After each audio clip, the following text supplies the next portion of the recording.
ಆತ್ಮೀಯ ಬಾಂಧವರೇ, ನನ್ನ ಕಳೆದ ವಿಡಿಯೋಗಳಿಗೆ ತಮ್ಮ ಉತ್ತಮ ಸಹಕಾರವನ್ನು ಕೊಟ್ಟದಕ್ಕೆ ನನ್ನ ಕೃತಜ್ಞತೆಗಳು. ನಮ್ಮ ಸಂಘಟನೆಯು ಉನ್ನತ ಸ್ಥಿತಿಯಲ್ಲಿ ನಡೆಯಬೇಕಾಗಿದ್ದರೆ ನಾವು ಕೆಲವೆಲ್ಲ ಕಾನೂನು ವಿವರಗಳನ್ನು ನಾವು ಅರ್ಥ ಮಾಡಿಕೊಳ್ಳಬೇಕಾಗಿದೆ. ಸಂಘಟನೆ ನಡೆಯುವಂಥ ಒಂದು ವಿಧಾನಗಳು ಹೀಗಿವೆ. ಒಂದು, ಹಣಕಾಸಿನ ವ್ಯವಹಾರ ನಡಿಬೇಕಾದರೆ ಒಂದು ಸ್ಪೆಷಲ್ ಮೀಟಿಂಗ್ ಕರೆಯಬೇಕಾಗಿದೆ. ಅದರಲ್ಲಿ ಸ್ಪೆಷಲ್ EGM ಎಕ್ಸ್ಟ್ರಾರ್ಡಿನರಿ ಜನರಲ್ ಮೀಟಿಂಗಲ್ಲಿ ಬಿಸ್ನೆಸ್ ಅಫೇರ್ಸನ್ನು ನಡೆಸಬೇಕು. ಈ ಮೀಟಿಂಗ್ ಕರೆಯುವಾಗ ಮಿನಿಮಮ್ ಎಲ್ಲ ಮೆಂಬರ್ಸ್ಗಳಿಗೆ 21 ದಿವಸ ಮೊದಲು ನೋಟಿಸ್ ನೀಡಬೇಕು. ಈ ನೋಟಿಸ್ಗಳನ್ನು ವಾಟ್ಸಪ್ ಮೂಲಕ, ಇಮೇಲ್ ಮೂಲಕ ಹಾಗೂ ರಿಜಿಸ್ಟರ್ಡ್ ಪೋಸ್ಟ್ ಮೂಲಕ ನೀಡಲಾಗುವುದು. ಎರಡನೇದಾಗಿ, ಒಂದು ಆ್ಯನ್ಯುವಲ್ ಜನರಲ್ ಬಾಡಿ ಮೀಟಿಂಗ್ ನಡಿಬೇಕಿದ್ದರೆ 3 ತಿಂಗಳ ಮೊದಲು ಎಲ್ಲರಿಗೆ ತಿಳಿಸಬೇಕು. ಎಲ್ಲ ಸದಸ್ಯರ ಹಾಜರಿರಬೇಕು. ಅಲ್ಲಿ ಅಧಿಕಾರ ಪಟ್ಟವನ್ನು ವಹಿಸಬೇಕಾದ್ರೆ ಒಂದು ಇಲೆಕ್ಷನ್ ನಡಿಬೇಕು. ಇಲೆಕ್ಷನ್ ಅಥವಾ ಚುನಾವಣೆ ನಡಿಬೇಕಾದರೆ ಸದಸ್ಯರಲ್ಲಿ 3500 ಸದಸ್ಯರಿದ್ದರೆ 3/4 ಮೆಜಾರಿಟಿ ಅಂತ ಹೇಳಿದರೆ ಸುಮಾರು 900 ಚಿಲ್ಲರೆ ಮೆಂಬರ್ಸ್ ಇಲೆಕ್ಟ್ ಮಾಡಬೇಕು. ಪ್ರತಿ ವರ್ಷ ಇಲೆಕ್ಷನ್ ಸರಿಯಾದ ರೀತಿಯಲ್ಲಿ ನಡೀಬೇಕು. 2 ವರ್ಷ 3 ವರ್ಷಕ್ಕೊಮ್ಮೆ ಇಲೆಕ್ಷನ್ ನಡೆಸುವುದಲ್ಲ. ಒಂದು ಸಂಸ್ಥೆ ಅಥವಾ ಒಂದು ಸಂಘಟನೆಯಲ್ಲಿ ಒಂದು ಕಾನ್ಸ್ಟಿಟ್ಯೂಷನ್ ಎಂಬುದಾಗಿ ಇರುತ್ತದೆ ಅಥವಾ ಬೈಲಾ ಎಂಬುದು ಇರುತ್ತದೆ. ಈ ಬೈಲಾ ರ್ಯಾಟಿಫಿಕೇಷನ್ ಮಾಡಬೇಕಾದರೆ 3/4 ಮೆಜಾರಿಟಿ ಇರಲೇಬೇಕು. ಇಲ್ಲದಿದ್ದರೆ ಬೈಲಾ ರ್ಯಾಟಿಫಿಕೇಷನ್ ಮಾಡಿ ಚೇಂಜ್ ಮಾಡಲಿಕ್ಕೆ ಆಗುವುದಿಲ್ಲ. ಮುಖ್ಯವಾಗಿ ಈಗಿನ ಪರಿಸ್ಥಿತಿಯಲ್ಲಿ ಕೆಲವು ಅಸೋಸಿಯೇಷನ್ಗಳಲ್ಲಿ ಅಲ್ಲಿರುವಂಥ ಸದಸ್ಯರ ಹಣಕಾಸು ಕಷ್ಟದಲ್ಲಿ ಜೀವನ ನಡೆಸುತ್ತಿರುವಂಥ ಪರಿಸ್ಥಿತಿಯಲ್ಲಿ ಒಂದು ಸ್ಪೆಷಲ್ ರೆಸೊಲ್ಯೂಷನ್ ಅಥಾರಿಟಿ ಸಿಸ್ಟಮ್ ಇದೆ ಸದಸ್ಯರಲ್ಲಿ. ಇಂಥವರಿಗೆ ಸದಸ್ಯತ್ವದಲ್ಲಿರುವಂಥ ಹಣ ಅಥವಾ ಅಸೋಸಿಯೇಷನ್ನಲ್ಲಿರುವಂಥ ಹಣದಿಂದ ಬರುವಂಥ ಬಡ್ಡಿಯಲ್ಲಿ ಮಿನಿಮಮ್ ಸಪೋರ್ಟ್ ಪ್ರೈಸ್ ಅವರಿಗೆ living life of right to life of living ಇದರಲ್ಲಿ ನೀಡಬೇಕು. ಇದು ಸಿಗದಲ್ಲಿ ತಾವು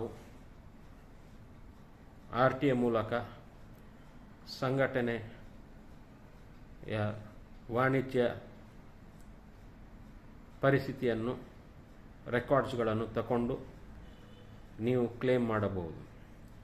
ಯಾವ ಸಂಘಟನೆಯಲ್ಲೂ ಕೂಡ ನೀವು ಏನಾದರೂ ಒಂದು ವಿಷಯವನ್ನು ಏರಿಸಿದರೆ ನಿಮ್ಮನ್ನು ಸಂಘಟನೆಯಿಂದ ಬಾಹಿರ ಮಾಡಲಿಕ್ಕೆ ಆಗುವುದಿಲ್ಲ. ಮಾಡಿದಲ್ಲಿ ಆರ್ಟಿಕಲ್ 226 ಇಂಡಿಯನ್ ಕಾನ್ಸ್ಟಿಟ್ಯೂಷನ್ ಪ್ರಕಾರ ನಿಮ್ಮ ಸದಸ್ಯತ್ವವನ್ನು ಕಾಪಾಡಬಹುದು. ತಾವೆಲ್ಲರೂ ಈಗಿನ ಪರಿಸ್ಥಿತಿ ನೋಡುವಾಗ ಹಲವಾರು ಜನರಿಗೆ ಮಂಗಳೂರಿನಲ್ಲಿ ಅಥವಾ ಉಡುಪಿಯಲ್ಲಿ ಅಥವಾ ಕಾರ್ಕಳದಲ್ಲಿ, ಮೂಡುಬಿದ್ರೆಯಲ್ಲಿ ಮತ್ತು ಸುಳ್ಯ, ಪುತ್ತೂರು ಹಾಗೂ ಹಳ್ಳಿಗಳಲ್ಲಿರುವಂಥ ಅನೇಕ ಛಾಯಾಚಿತ್ರಗಾರರ ಹಣಕಾಸಿನ ಪರಿಸ್ಥಿತಿ ಭಾಳ ಕಷ್ಟದಲ್ಲಿ ಜೀವನ ಮಾಡುವಂಥ ಪರಿಸ್ಥಿತಿಯಾಗಿರುತ್ತದೆ. ಈ ಸಮಯದಲ್ಲಿ ಸ್ಪೆಷಲ್ ರೆಸೊಲ್ಯೂಷನ್ ಪ್ರಕಾರ ನೀವು ಸಂಘಟನೆಯಲ್ಲಿರುವಂಥ ಫಿಕ್ಸ್ಡ್ ಡೆಪಾಸಿಟ್ ಎಲ್ಲವನ್ನು ಬರುವಂಥ ಲಾಭವನ್ನು, ಎಲ್ಲಿಯಾದರೂ ಬಾಡಿಗೆ ಲಾಭ ಬರುವುದಿದ್ದಲ್ಲಿ, ಬೇರೆಲ್ಲ ಇನ್ನಿತರ ಲಾಭ ಬರುವಂಥದ್ದನ್ನೆಲ್ಲ FD ಮಾಡಿಟ್ಟುಕೊಂಡು ಒಂದು ಸಂಘಟನೆ ಗಟ್ಟಿ ಇಡುವಂತ ಹೇಳುವಂಥದ್ದು ಸರಿಯಲ್ಲ. ಸಂಘಟನೆ ಕಾರ್ಯದರ್ಶಿಗಳು, ಅಧ್ಯಕ್ಷರು ಹಾಗೂ ಎಸ್ಪೆಷಲಿ ಫೈನಾನ್ಷಿಯಲ್ ಆಸ್ಪೆಕ್ಟ್ಸ್ ನೋಡಿಕೊಳ್ಳುವವರು ತಮ್ಮಲ್ಲಿರುವಂಥ ಸದಸ್ಯರ ಕಷ್ಟವನ್ನು ಪರಿಹಾರ ಮಾಡುವಂಥದ್ದು ಅತ್ಯಗತ್ಯವಾದ ವಿಷಯವಾಗಿದೆ. ಇದು ಸಂಘಟನೆ ಬರುವಂಥ ಲಾಭ ಹಣಕಾಸನ್ನು ಎಲ್ಲ ಫೋಟೋಗ್ರಾಫರ್ಸ್, ವಿಡಿಯೋಗ್ರಾಫರ್ಸಿಗೂ ಕೂಡ ಮಿನಿಮಮ್ ಸಪೋರ್ಟಿಂಗ್ ಪ್ರೈಸ್ ಮಿನಿಮಮ್ ಒಂದು 5,000 ಆದರೂ ತಿಂಗಳಿಗೆ ಎಲ್ಲ ಸದಸ್ಯರಿಗೆ ಕೊಡಬೇಕು. ಸದಸ್ಯತ್ವವನ್ನು ರಿನ್ಯೂ ಮಾಡೋದಂತ ಹೇಳಿ ಹಣ ತಗೊಳ್ಳೋದು, ಇಂಥವರಿಗೆ ಎಕ್ಸಾಮ್ಷನ್ ನೀಡಬೇಕು. ಕಷ್ಟದಲ್ಲಿರುವಂಥ ಫೋಟೋಗ್ರಾಫರ್ಸ್ನವರಿಗೆ ಫ್ರೀ ಸದಸ್ಯತ್ವವನ್ನು ಕೊಡಬೇಕು. ಇದು ನನ್ನ ಮನವಿಯಾಗಿರುತ್ತದೆ.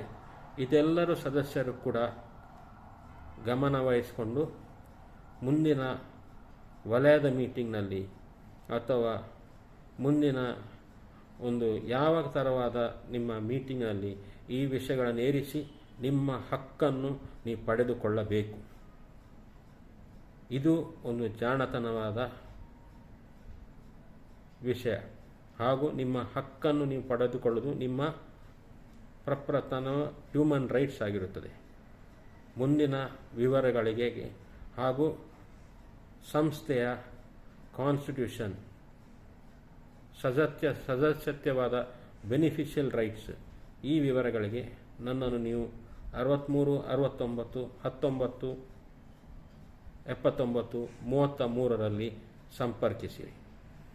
ನಿಮಗೆ ನಿಮ್ಮ ಸಂಘಟನೆಯಲ್ಲಿ ಇರುವಂಥ ಎಲ್ಲ ರೀತಿಯ ಕಾನೂನುಬದ್ಧವಾದ ಬೆನಿಫಿಟ್ಗಳನ್ನು ನಾನು ಹೇಳಿಕೊಟ್ಟು ನಿಮ್ಮನ್ನು ಪ್ರೋತ್ಸಾಹ ಮಾಡುವಂಥ ಕಾರ್ಯವನ್ನು ಮಾಡುವವರಾಗಿರುತ್ತೇನೆ.